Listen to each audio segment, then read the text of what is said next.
Have you ever heard of Easter Island? It's a special territory off the coast of Chile where under 10,000 people reside. It's one of the most remote islands in the world where mainly Rapa Nui is spoken alongside some Spanish. So today, here at Unexplained Mysteries, we'll be taking a look at 3 mysteries about Easter Island which have puzzled scientists, archaeologists, and other experts for many years.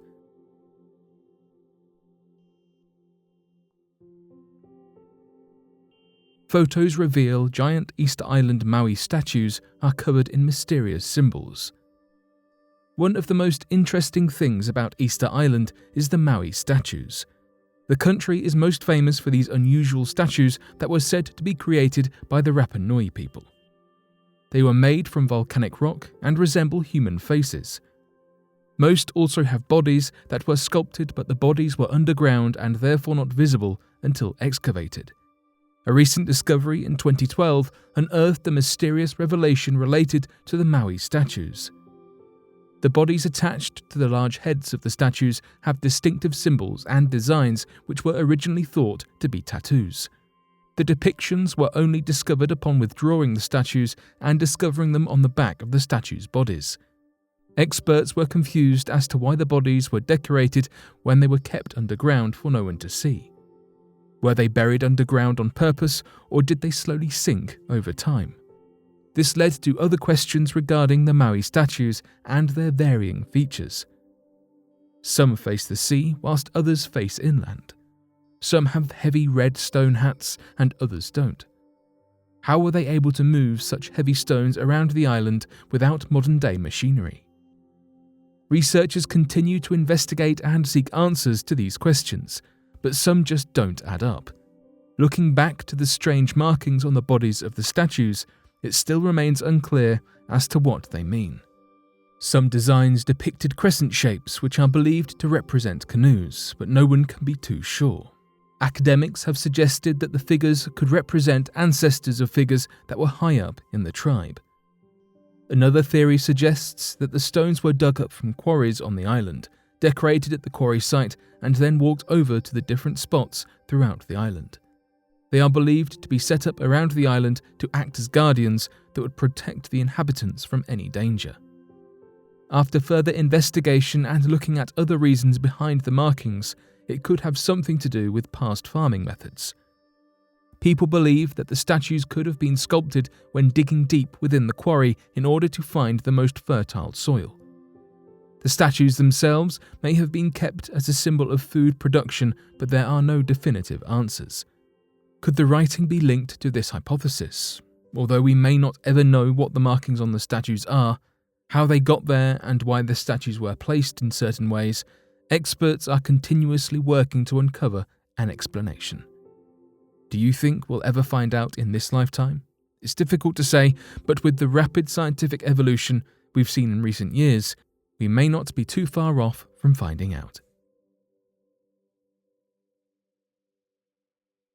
The mystery of the Rongo.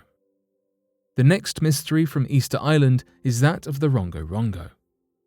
Rongo is a form of writing that was discovered by Eugene Irode, who arrived at Easter Island as a missionary in 1864. During his time on the island, he came across a shocking discovery. Every hut was home to a piece of wood or a stick that had hieroglyphic characters written all over it. The drawings depict many different animals that are carved in with sharp stones. While these items are held onto, no one pays much attention to them in particular, which left Irode wondering if there's significant meaning behind what's written. The name itself is interesting and could possibly mean more than originally thought. The name is from Rapa Nui language and means to recite, to declaim, to chant out. Since the wooden tablets were mostly found somewhat damaged with parts burned and weathered over the years, it's been challenging to determine what they truly mean. In order to gain a clear perspective on these ancient artifacts, it's important to know just what period of time they came from. Unfortunately, it's been near impossible to determine a specific date, and the closest experts have landed on is the 13th century, which would have been when forest clearing happened on the island. How did they stumble upon that time period? One of the glyphs appeared to be an Easter Island palm, which had disappeared from the island in 1650, That means the scripts must be at least that old. Further examination pointed to an even later time period. Taking the timeline into account, it's easy to see how decoding the glyphs has been a demanding and strenuous task. When looking at the Rongo under the impression that it's writing, many other factors impact uncovering what was being communicated. There is still a limited number of illustrations, text to examine, and the lack of other sources with the same writing to provide context. With so little information surrounding the Rongo, it's challenging to come to any conclusions. One theory has proposed that it could be proto-writing, meaning that the symbols may provide meaning but might not necessarily be linguistic content. Under this theory, the Rongo may have simply been used as a decoration or to help with memory. Whilst we still have no answers when it comes to the Rongo, it's interesting to see how it could have been used to pass down stories or events to the next generations. With time, we may come across more information. Tukaturi. The last mystery from Easter Island is about the Moai statues, but this time we're just looking at one. This one, in particular, is known as Tukaturi, and it stands out among the other Moai statues for one very obvious reason. It's in a completely different position. The Tukaturi Moai is found kneeling with its hands on its legs, whilst the others are standing upright. Besides that main difference, it's also much smaller, has a rounder head and possibly a beard on its face. The Tukaturi was also carved from a different stone that was a reddish colour and has a few other differences that people have noted over the years. Archaeologists discovered the Tukaturi Moai in 1955 at the Ranoraku quarry, which is a place where no other statues were found. This begs one question: why was it left on its own? Was it a famous figure? One legend states that it is a famous Moai sculpture that was sent to watch over future generations. Others believe that the statue may have been based off a chorus singer. This is because the posture seen with the Tukaturi had been sued by men and women who were part of a chorus in festivals known as the Rui.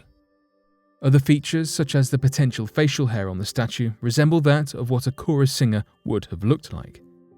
When comparing the Tukaturi to the other Moai statues, experts have tried to determine which came first. Researchers haven't come across enough evidence yet, but some currently believe that the Tukaturi might be from a later time period.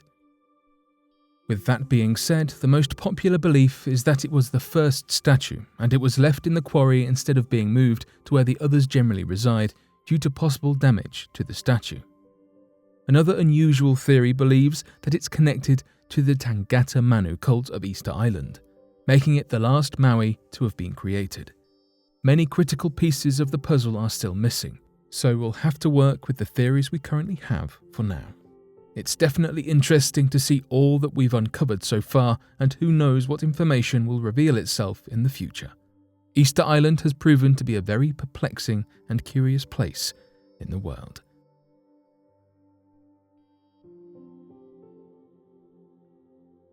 But what do you make of these unusual discoveries on Easter Island?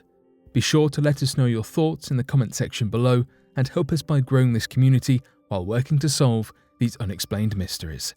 Thank you for watching, and don't forget to subscribe for more videos.